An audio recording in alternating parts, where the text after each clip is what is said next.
This video is going to focus on cellular respiration, which is how glucose is broken into ATP that we can use, and the byproducts are water and carbon dioxide.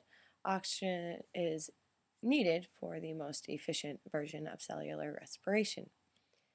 The plan for the unit is to describe the three stages of cellular respiration and how they are related, look at how the structure of the mitochondria help for cellular respiration to function, explain the significance of the electron transport system to respiration, and discuss the importance of oxygen to respiration and photosynthesis and how both of those are linked together. So as always, structure follows function is a major theme, and the mitochondria, which is the organelle that cell respiration takes place in, has an outer and inner membrane. And these are important because the inner membrane has the enzymes for the electron transport chain and for ATP to be made, and the matrix has the enzymes for the Krebs cycle.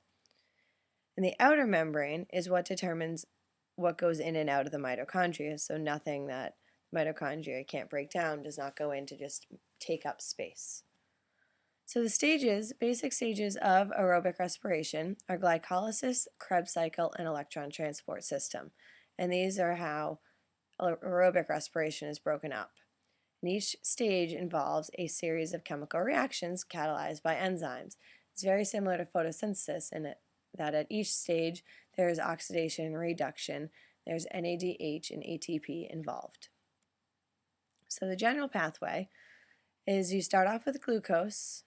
Glucose goes through glycolysis that actually partially oxidizes glucose. And then after glycolysis, there's two options. When there's no oxygen present, you go through fermentation, which there are two possibilities. You have lactic acid and alcoholic fermentation.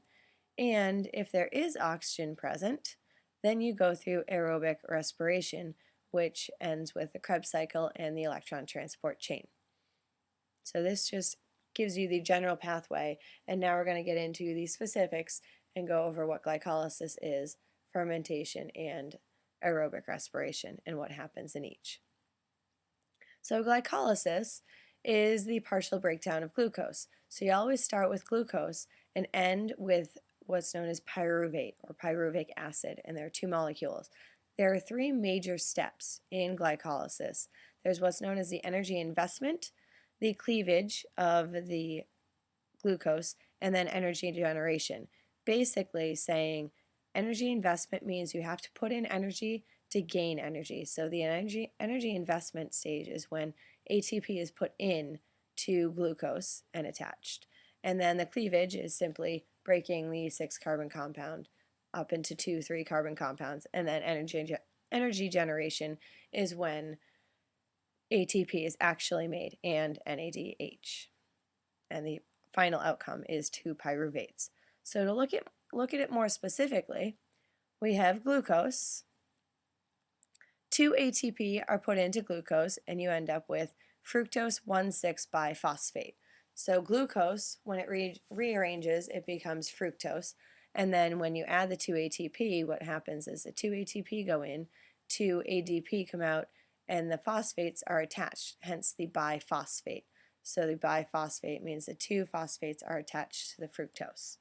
Then after that, the cleavage of this 6-carbon compound into 2 compounds known as PGAL.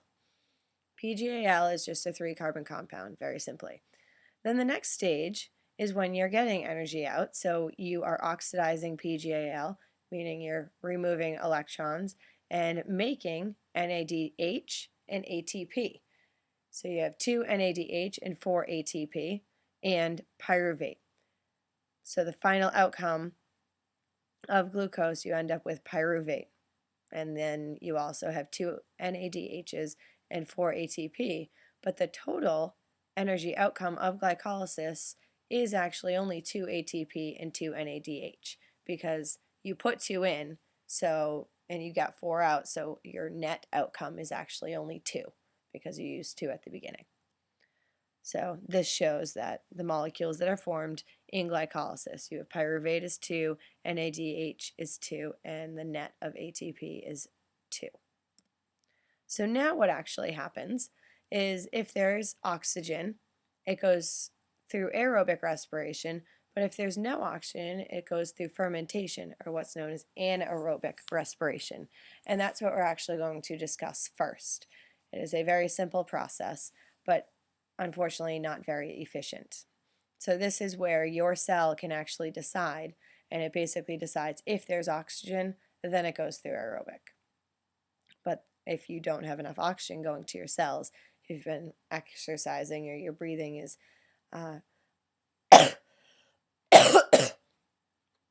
is altered, then you go through fermentation. So fermentation is the simple process of further breaking down the pyruvate, and there are two forms, and it only occurs when oxygen is not available. And everything stays in the cytoplasm, or cytosol. It never enters the mitochondria. So fermentation is completely in the cytosol. And all it really does is regenerate NAD+. So no more ATP is made, but remember 2 ATP are made in glycolysis, so it is very important to actually regenerate that NAD+, so that glycolysis can continue going. So if you see in the picture, glycolysis, you need the ADP to produce ATP, and you need the NAD+ to produce the NADH. So this will all work together. And then you also have the two versions of fermentation, lactic acid fermentation and alcoholic, and each one has a slight difference. So alcoholic fermentation is what yeast goes through, and it helps make bread and wine and beer and all sorts of things. But those are the main purposes for humans. So as you see in this picture, the top line is for glycolysis, where glucose is broken down into 2-pyruvate and ATP is made. Then what happens after that, if there's no oxygen in yeast, they go through alcoholic fermentation. The 2-pyruvate lose a carbon dioxide each, so 2 carbon dioxides are released to make 2 acetaldehydes, and then those get reduced by the NADH and form NAD+. So the NAD+ can get regenerated to continue the glycolysis, because if there was nothing after glycolysis, the 2-pyruvate would just sit there, and then glycolysis would run out of the NAD+, and would not be able to perform, and you wouldn't get those 2 ATP. So in the end, you end up with 2-ethanol, hence why it's called alcoholic fermentation. Lactic acid fermentation is what we actually go through as humans, and yogurt and cheese go through it. And you'll see you get the glycolysis on the top again, except this time you don't produce carbon dioxides, and you actually just reduce the 2-pyruvates, regenerating that NAD+, and produce 2 lactate or lactic acids, hence the name lactic acid fermentation. So the only main differences between lactic acid fermentation and alcoholic fermentation are the organisms that go through it, the final outcome of lactic acid versus alcohol or ethanol, and that alcoholic produce CO2. So this is your basic overall outcome, what goes in, what comes out without oxygen. So you have glycolysis, and then you either have lactic acid or alcoholic fermentation. So this just shows you the basics, puts it all in a nice little table format of what is put in, what is made, and then what's recycled. So the purple is recycled, green are your products, your ultimate products. So glycolysis, it makes your 2 ATP, and then why the 2 NADH and the 2 pyruvic acids are put in purple is because they're used in the next stage. So they are not in the overall outcome. So the overall make at the bottom, as you see, is 2 ATP, a lactic acid, and or ethanol, depending on which fermentation you went through. So this sums up all of glycolysis and fermentation. So basically, cell respiration without oxygen. It is not very efficient because you only make 2 ATP, but 2 ATP is better than 0. So this just gives you a review of the pathway that we started off in the beginning. You have glycolysis, and then you either have anaerobic or aerobic. With anaerobic, you have lactic acid fermentation and alcoholic fermentation. And with aerobic, you have the Krebs cycle or the electron transport chain. So hopefully you kind of get the anaerobic side of things. And now we're going to move to the aerobic side of things in our next video.